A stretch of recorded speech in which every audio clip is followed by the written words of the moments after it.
রং বেরঙের সুতো দিয়ে বানানো বিডসগুলো কিন্তু দেখতে খুব সুন্দর হয়, আর বিভিন্ন শাড়ি, চুড়িদার সব কিছুর সাথে বানানো হলে এই গয়নাগুলো দুর্দান্ত দেখতে লাগে। সুতরাং আমিও ভাবলাম চলো এরকমই একটা কিছু তৈরি করা যাক। ক্রাফটার টিনা তাই নিয়ে এসেছে একটা সহজ পদ্ধতি। পেন্সিল হোক অথবা পেন হোক, আমি আমার কাজল পেন্সিলটাকে ইউজ করেছি। এর মধ্যে একটু গ্লু লাগিয়ে নেব। এই গ্লুটা যতদূর লাগাবো ততদূর আমরা কিন্তু উলটাকে পেঁচাতে শুরু করব। আমার কাছে নানান রকম থ্রেড ছিল না, আমার কাছে উল ছিল, তাই আমি উল দিয়েই এটাকে বানানোর চেষ্টা করছি। আর লাস্টে তোমরা দেখতে পাবে খুব সুন্দরভাবে তৈরিও হয়েছে।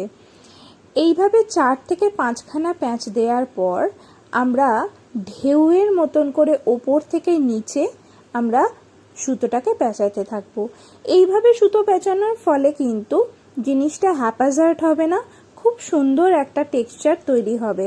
আর আমরা যদি যেমন খুশি পাকাতে থাকি তাহলে কিন্তু দেখতে খুব বিচ্ছিরি হবে, আর জিনিসটা স্টেও করবে না, কদিন পরই খুলে যাবে, তখন জিনিসটা একেবারে বেকার হয়ে যাবে। তাই বিডসগুলোর ওপর দিয়ে এরকম সুন্দরভাবে যেমন করে দেখানো হচ্ছে এইরকমভাবেই পেঁচাতে হবে, নইলে কিন্তু জিনিসটা দেখতে সুন্দর থাকবে না।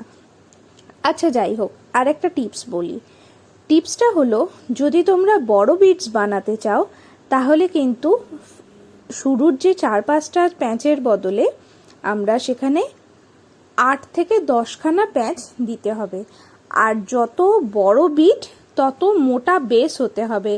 যেমন এইখানে আমি ইউজ করেছি কাজল পেন্সিল, তেমনি বড় বিডের ক্ষেত্রে তোমাদেরকে আরও কোনো একটা মোটা বেস ইউজ করতে হবে। আচ্ছা, এবার এক্সট্রা পোর্শনটাকে আমরা কেটে দিলাম। আর এই যে এক্সট্রা পোর্শনটা রইল, আমরা খানিকটা গ্লু অ্যাপ্লাই করে ব্যাপারটাকে আটকে নেব।